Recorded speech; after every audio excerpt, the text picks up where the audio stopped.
She humiliated me before the entire company, called me irrelevant, pathetic, and lost. Laughter erupted. Then her boss turned, stared straight at me, and said, "That's our CEO." Silence fell instantly, and what happened next left the whole room stunned. Oh, believe me, there are moments in life that hit you so hard, they change everything. Can you imagine standing there, your heart pounding, as your own sister tears you down in front of an entire room full of strangers? Calls you pathetic, lost, and irrelevant, and everyone just laughs. Then, in a blink, everything changes. Her boss turns, looks me dead in the eye, and says the words that froze the entire room, "That's our CEO." The laughter died instantly. A chilling silence fell. What happened next left everyone breathless. This wasn't just another awkward family encounter. This was a night I'd simultaneously dreaded and dreamed of for years. A moment where the suffocating shadow of my older sister Madison would finally be challenged. But I had no idea that when she tried to humiliate me in front of hundreds of industry leaders, she was actually setting the stage for the biggest comeback of my entire life. My hands were literally trembling as I walked into that corporate event for Horizon Innovations. It had been months since I'd seen Madison, and honestly, I wasn't sure I was ready. Growing up, living in her shadow felt like a permanent eclipse. Madison, years my senior, was the golden child. By third grade, she was devouring high school novels. In middle school, she was class president and debate captain. High school brought valedictorian, prom queen, state tennis champ, and a full academic scholarship to Cornell. Me? I was Mackenzie the mediocre. I wasn't actually mediocre, but next to Madison's blinding light, I might as well have been invisible. My solid B+ average looked dismal next to her perfect 4.0. My spot on the school newspaper? Nothing compared to her editorship. Even when I found my passion for computer programming and won a regional coding competition in 11th grade, my parents' response was lukewarm at best.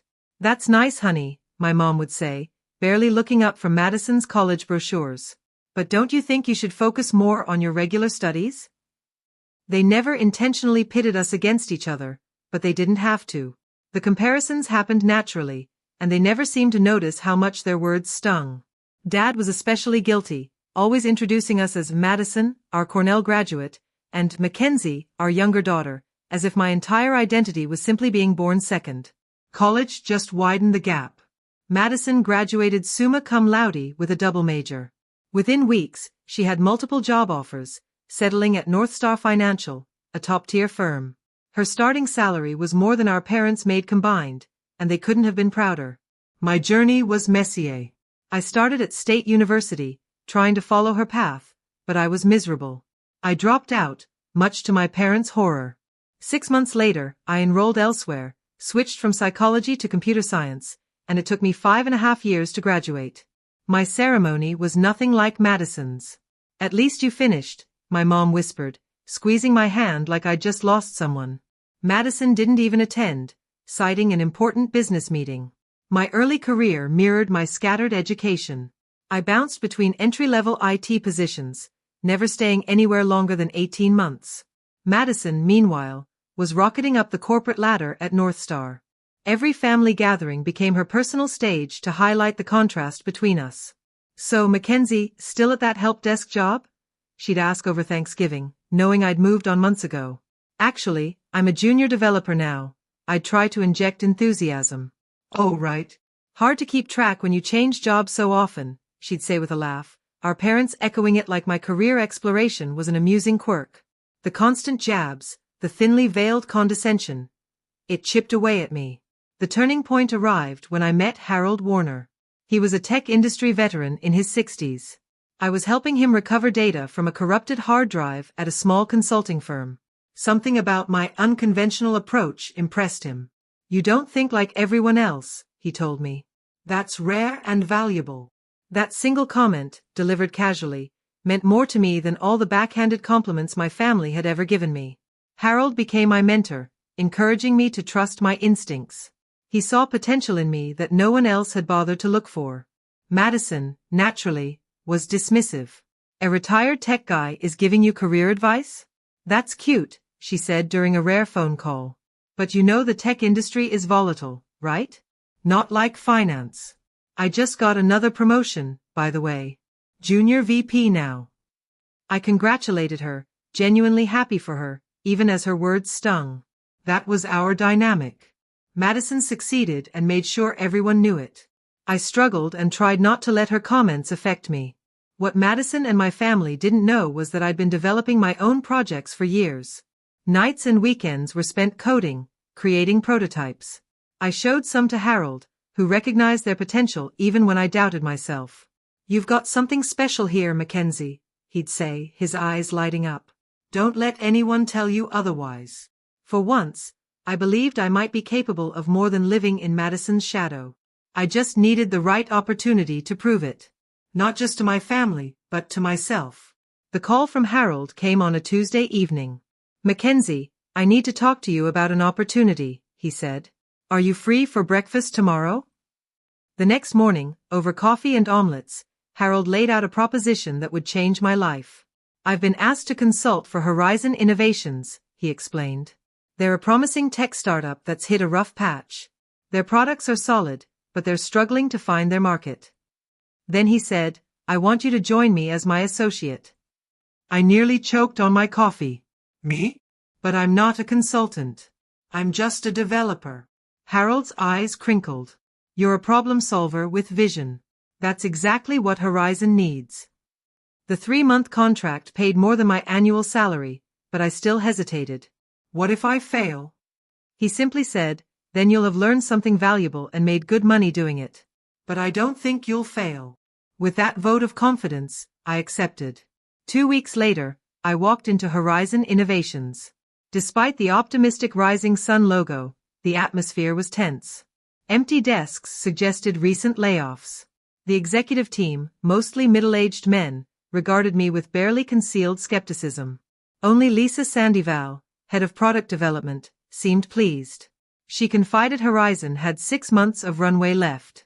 "We've got amazing technology," she told me, "but we're burning cash and our market strategy isn't working." For weeks, I observed, listened, and pored over research until my eyes burned. Horizon had a revolutionary data processing system, but they were marketing it all wrong, targeting large corporations instead of mid-sized businesses that could implement it faster. I developed a comprehensive proposal: pivot their market focus, adjust pricing, repackage their tech as a scalable solution. It was risky, suggesting they abandon their current strategy, but the numbers supported it. The night before presenting to the board, I called Harold in a panic. "I can't do this," I told him. "They're not going to listen to me. I'm nobody." "You're not nobody," Harold replied firmly. "You're the person who might save their company. Remember that tomorrow." The board meeting was as intimidating as I'd feared. 8 serious faces stared back.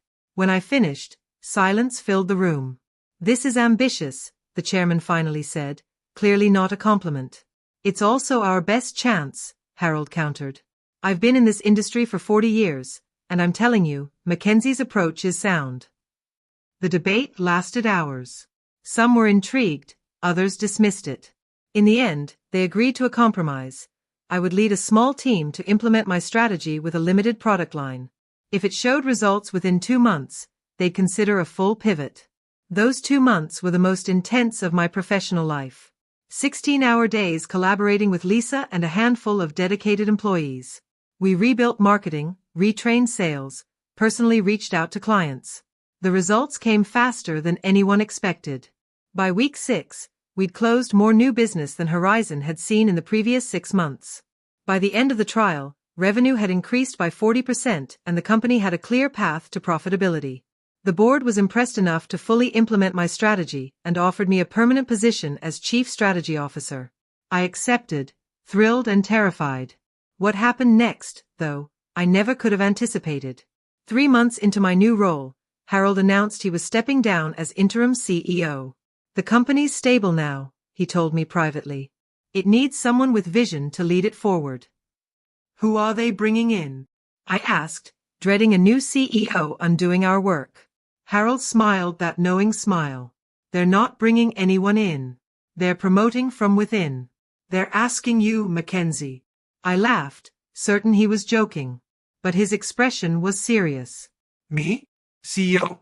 But I've only been here 5 months." And in those 5 months, You've saved the company and positioned it for growth, he said. The board unanimously agreed. They want you to lead Horizon into its next chapter. The private ceremony where I accepted the position was small. As the chairman handed me a golden pin with the Horizon logo, he said something I'll never forget. Sometimes the most unlikely leaders turn out to be exactly what an organization needs. If this story's got you hooked, and you want to hear more raw, real-life tales like this, then do me a huge favor and hit that subscribe button. It really helps me keep sharing these unbelievable moments with you. I decided to keep my new position quiet for my family, at least temporarily. It wasn't about a dramatic reveal, I just wanted to settle into the role, prove to myself I deserved it before facing the inevitable skepticism from Madison and my parents. You should tell them. My best friend Emma insisted over drinks. Your sister would finally have to acknowledge your success. That's exactly why I'm not telling them yet, I replied. I don't want this to be about Madison or her acknowledgement. I want to know I can do this job well regardless of what my family thinks. Emma just shook her head, raising her glass to Mackenzie Wilson, secret CEO extraordinaire. I clinked my glass against hers, still unable to fully believe this was my life. I keep waiting for someone to realize they've made a terrible mistake. Classic imposter syndrome, Emma diagnosed with a grin. You'd better get over it fast. CEOs need to project confidence. She was right. Over the next few weeks, I grew more comfortable. The executive team respected my decisions.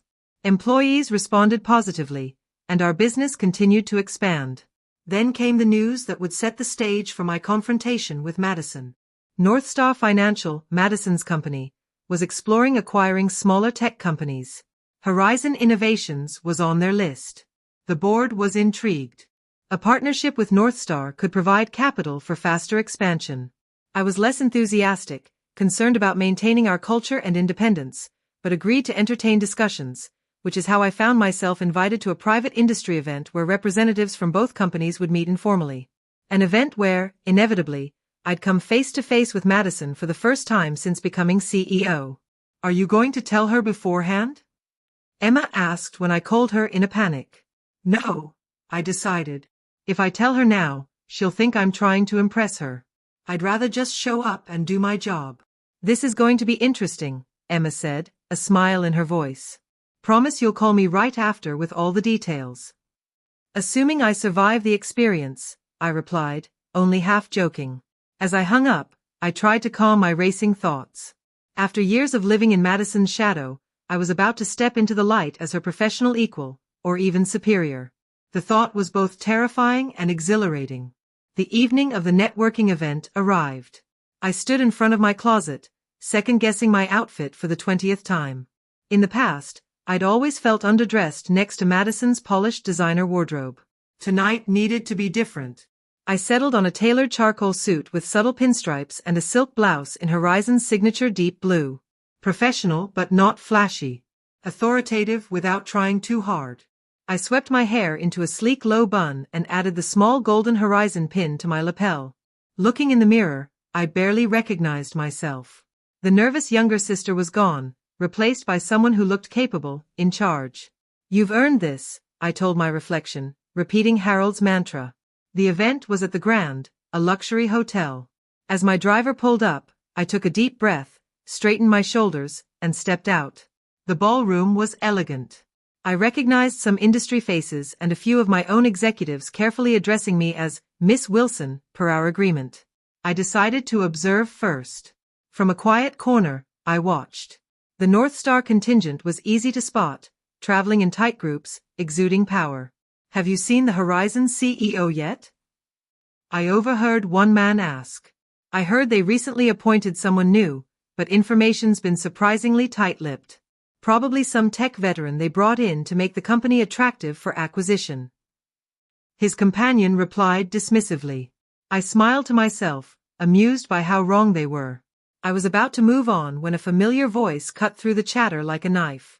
Jake, Elizabeth, so good to see you both. Madison looked exactly as I remembered, perhaps even more polished. Her blonde hair in a sleek bob, her navy dress screaming expensive confidence. She worked the room with practiced ease.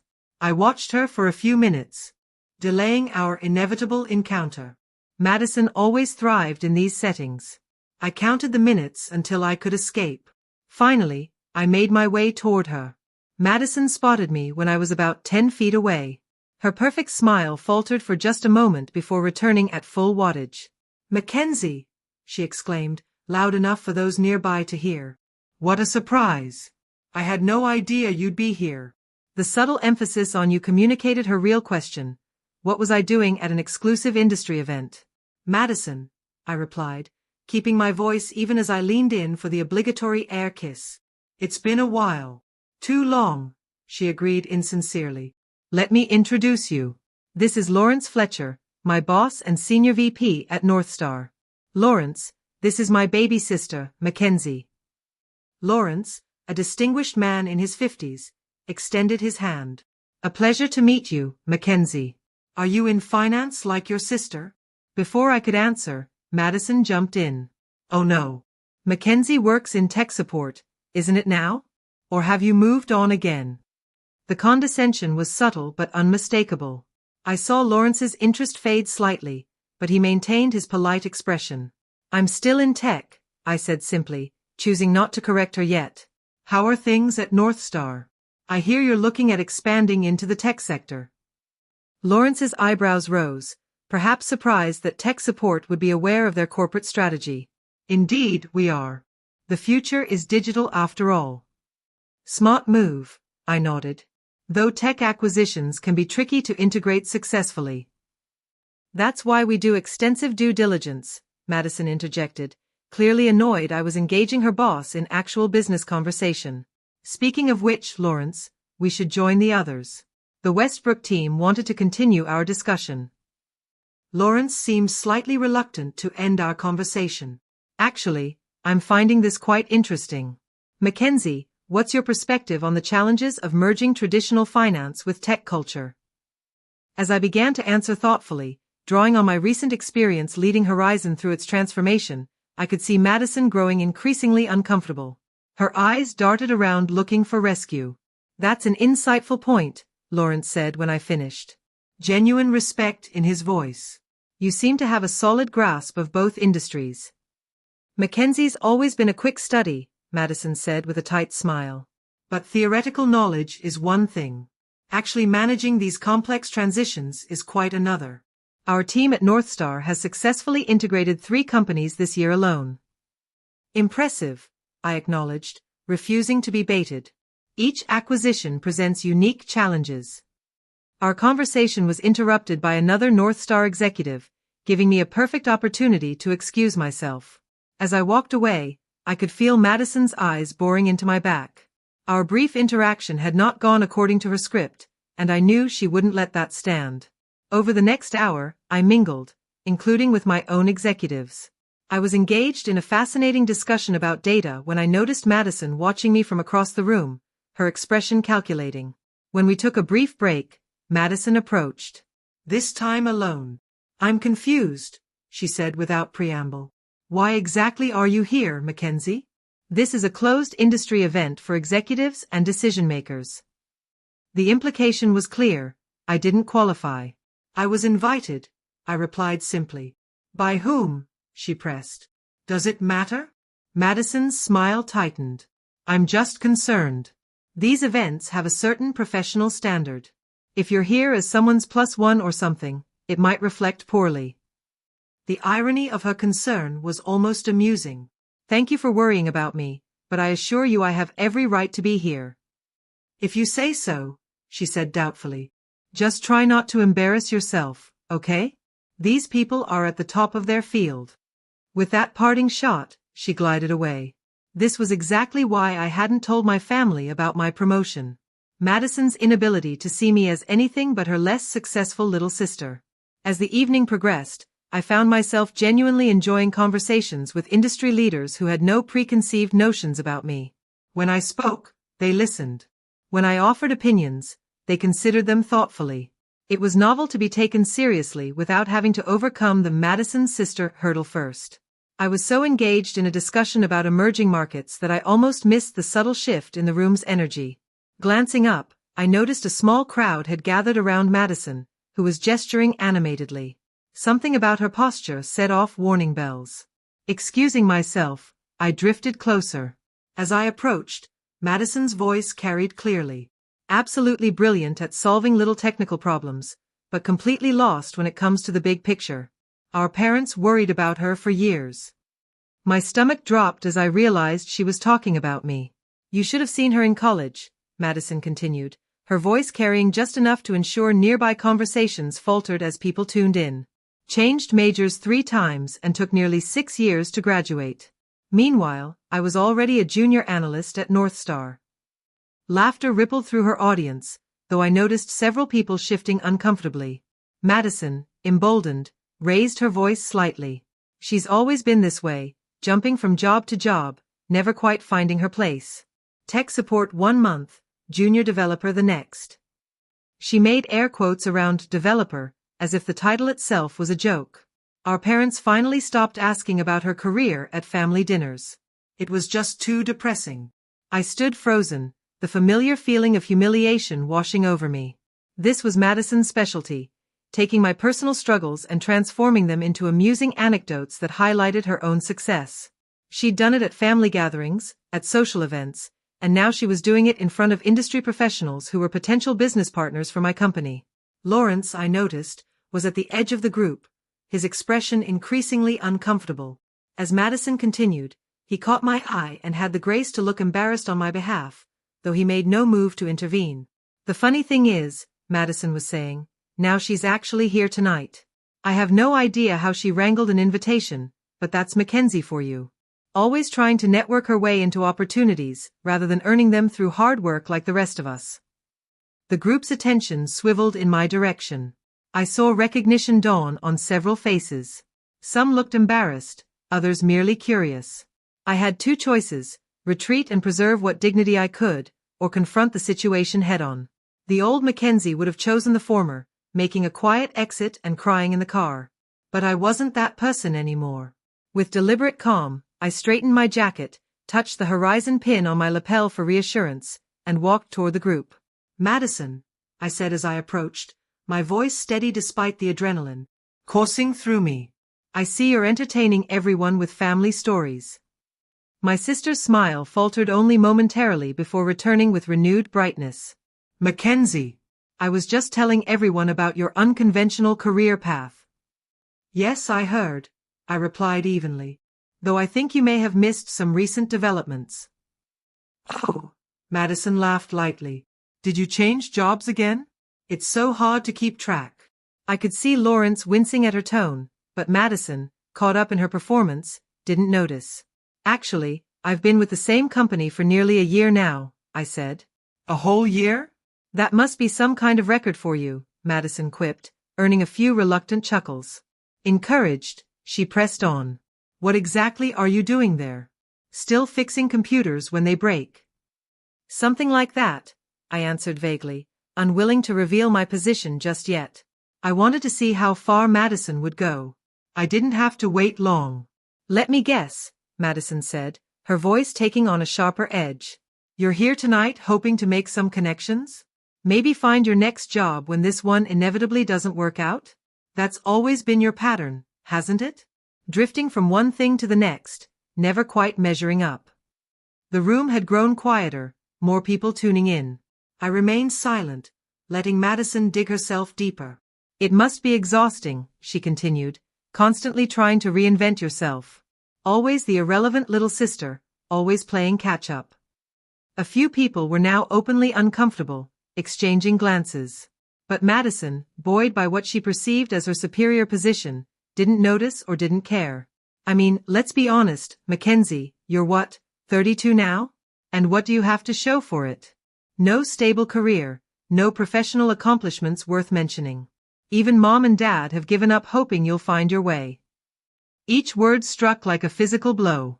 Not because they were true, but because they revealed how little Madison thought of me, how little she knew about who I'd become. In her mind, I was perpetually the confused, underachieving younger sister, a convenient foil to her own success story. You know what's truly pathetic?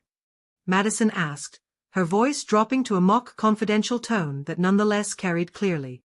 You, showing up at an event like this, surrounded by actual executives and decision-makers, pretending you belong. These people run companies, Mackenzie. They shape industries. What could you possibly contribute to conversations like that? Lawrence cleared his throat loudly, attempting to signal Madison to stop, but she was too caught up in her monologue. I mean, look around. She gestured expansively. Everyone here has earned their place through hard work and talent. They're not lost souls hoping to network their way into relevance. The silence that followed her statement was deafening. I could feel dozens of eyes on me, waiting for my response. In that moment, memories of similar humiliations flashed through my mind. Madison belittling my science fair project. Madison interrupting my stories at Thanksgiving. Madison explaining to my college friends why I'd changed majors yet again. But this time was different. This time I wasn't the person Madison thought I was. This time I had nothing to prove to her or anyone else. I was about to respond when Lawrence stepped forward, his expression a mixture of embarrassment and stern authority. He placed a hand on Madison's shoulder, effectively silencing her. Madison, he said quietly but firmly. I think that's enough. Madison turned to him with a confident smile, clearly expecting support. I'm just filling everyone in on some background family context, you know. Lawrence's next words changed everything. Madison, that's enough, he repeated, his voice carrying clearly in the now silent room. That's our CEO you're talking about. For a moment, it seemed as if time had stopped. Madison's expression froze mid-smile, her eyes widening as Lawrence's words sank in. She turned back to me, disbelief etched across her features. What? The word came out as barely more than a whisper. Mackenzie Wilson, Lawrence continued, turning to address the gathered crowd, is the CEO of Horizon Innovations. The company Northstar has been so eager to discuss potential partnerships with. The silence gave way to a soft murmur as people processed this information. I watched emotions flicker across Madison's face in rapid succession. Confusion, disbelief, embarrassment, and finally, a dawning horror as she realized what she'd done. That's not possible, Madison stammered, her composure cracking. Mackenzie is. She's just. She trailed off, unable to reconcile her perception of me with this new reality. I stepped forward then, my initial anger giving way to a strange calm. This moment wasn't about humiliating Madison as she had tried to humiliate me. It was about finally claiming my own identity, separate from hers. I was appointed CEO of Horizon Innovations 6 months ago, I said, addressing not just Madison, but the entire room. Before that, I served as Chief Strategy Officer, helping to implement a comprehensive restructuring that increased our revenue by 40% and positioned us for sustainable growth. Madison's face had gone pale. Her usual confident demeanor completely shattered.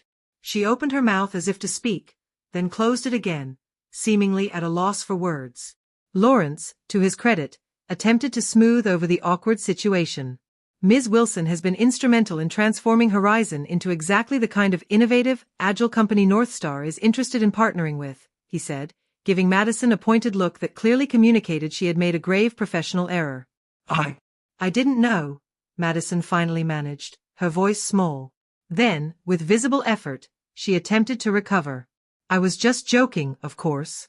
Sister humor. Mackenzie knows I'm her biggest supporter. The transparent attempt to reframe her previous comments fell flat.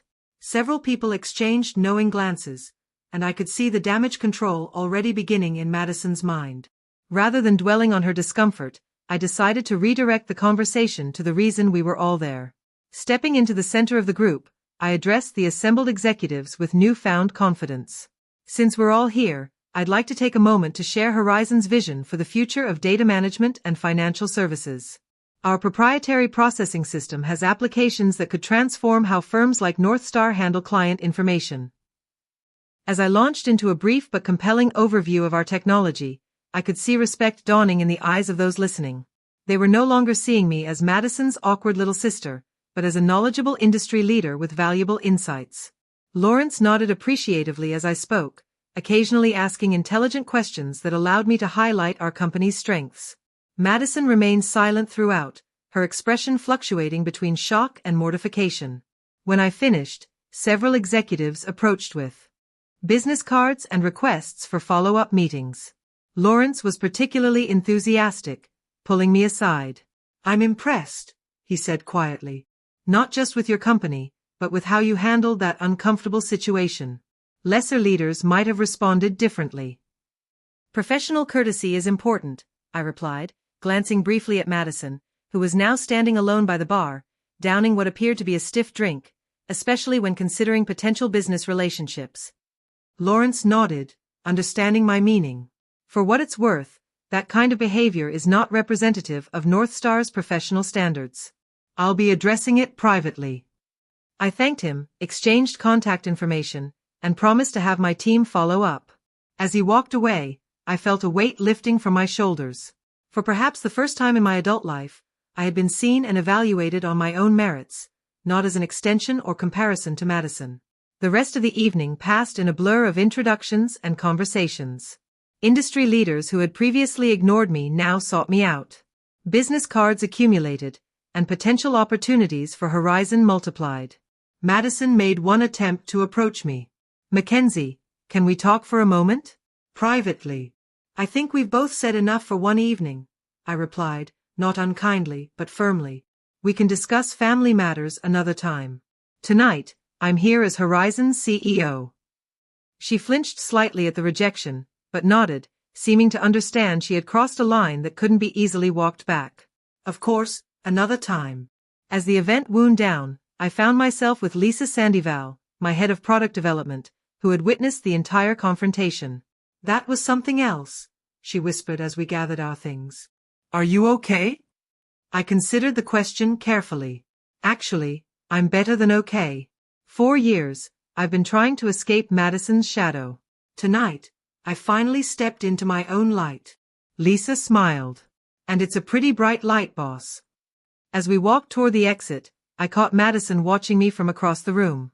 Our eyes met briefly, and I saw something I'd never seen in her expression before: uncertainty, tinged with what might have been respect. I gave her a small nod before turning away, knowing that whatever happened next between us, our relationship had fundamentally changed. In the car ride home, I finally allowed myself to process the emotional roller coaster. There was no triumph in Madison's humiliation. That wasn't what I had wanted. But there was undeniable satisfaction in finally being recognized for my own accomplishments, in my own right. As promised, I called Emma the moment I got home. "You will not believe what just happened," I began. "Try me," she replied, a smile in her voice.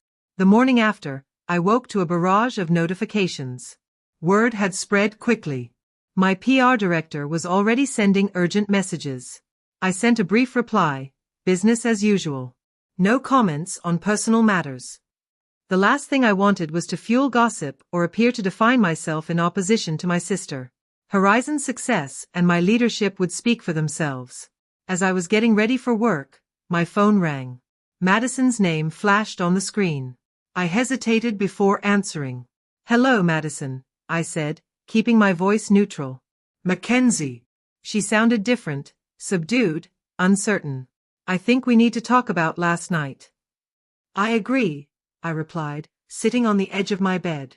"That wasn't how I wanted you to find out." A pause. "Why didn't you tell me? Or Mom and Dad? 6 months as a CEO and you didn't think to mention it to your family." The accusatory tone was creeping back, but underlying it was genuine hurt.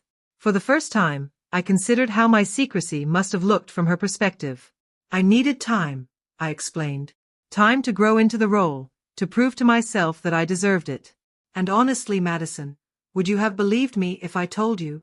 Another silence, longer this time. "I don't know," she finally admitted. It's not what I expected from you." "That's part of the problem," I said gently. "You've had a very fixed idea of who I am for a long time." "We both have." I heard her exhale slowly. "Lawrence called me into his office first thing this morning. He was not happy about how I represented North Star last night. He's removing me from the Horizon acquisition team." This news surprised me. "Madison, I can call him." "Explain that it was a personal." She cut me off. "Don't." "He's right. I let personal feelings affect a business situation. That's exactly what we're trained not to do." A pause. Besides, it would be a conflict of interest now, given our relationship. The word relationship hung between us. For so long, it had been defined by competition and comparison. Could we build something different now? Mom and Dad called, Madison continued. Someone they know was at the event and told them what happened. They want us both to come to dinner this weekend to talk. I grimaced, imagining the awkwardness. Are you going? I think we should, Madison said, surprising me again. They deserve to hear about your success directly from you, not through the grapevine. I agreed. As we were about to hang up, Madison added, for what it's worth, Mackenzie, what you've accomplished is impressive. I shouldn't have needed Lawrence to tell me that for it to register. It wasn't quite an apology, but from Madison, it was significant. Thank you, I replied. That means a lot. The call ended, leaving me with mixed feelings.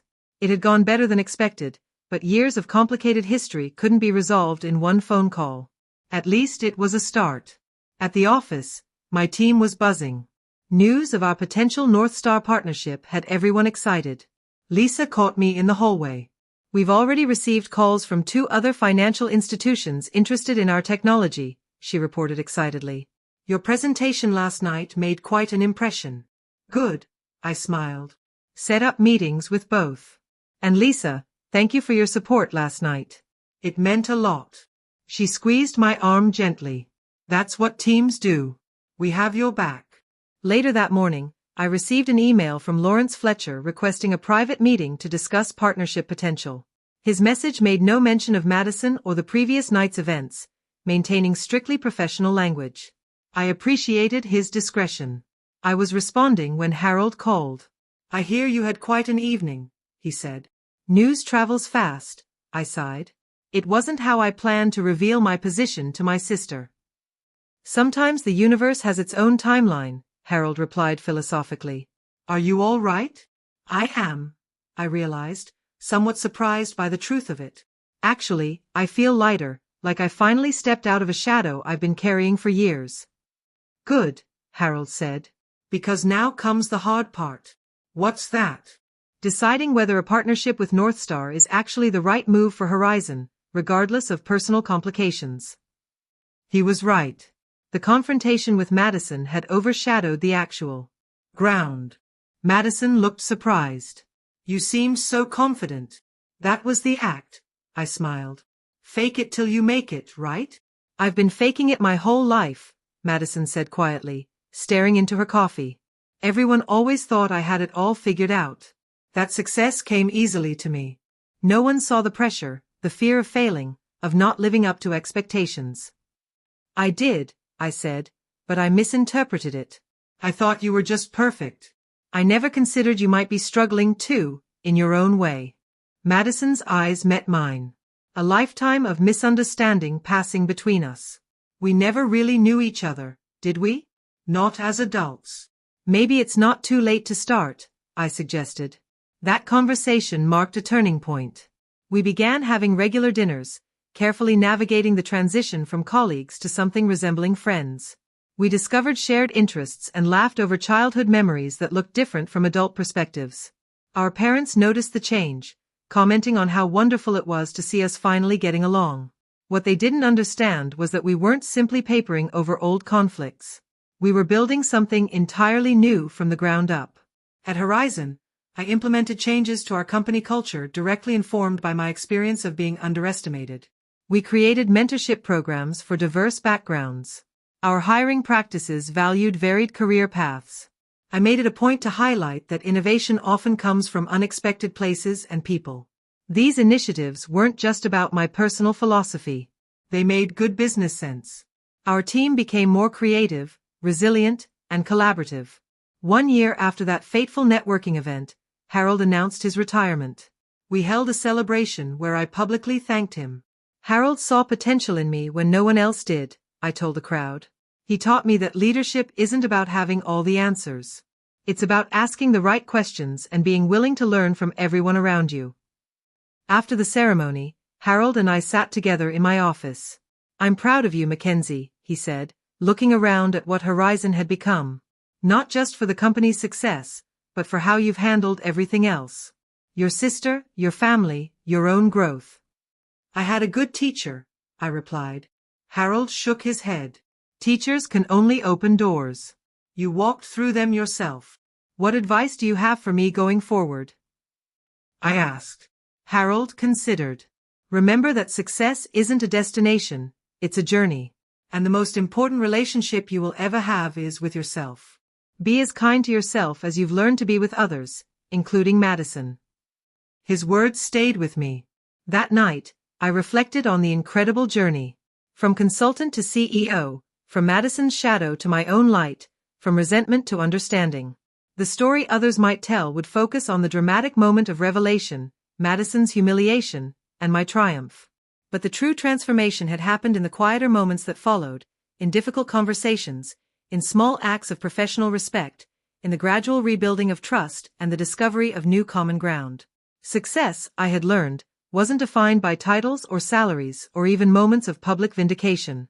It was defined by resilience, the ability to fall down 7 times and stand up 8. It was defined by growth, the willingness to evolve beyond old patterns and perceptions. Most importantly, it was defined by authenticity, the courage to follow your own path, even when others couldn't see where it was leading. Madison and I would never have a simple relationship. The dynamics formed in childhood had shaped us both too profoundly for that. But we had found a way forward, based on mutual respect and understanding. Not as competitors, but as 2 women with different strengths, different journeys, and finally, different definitions of success.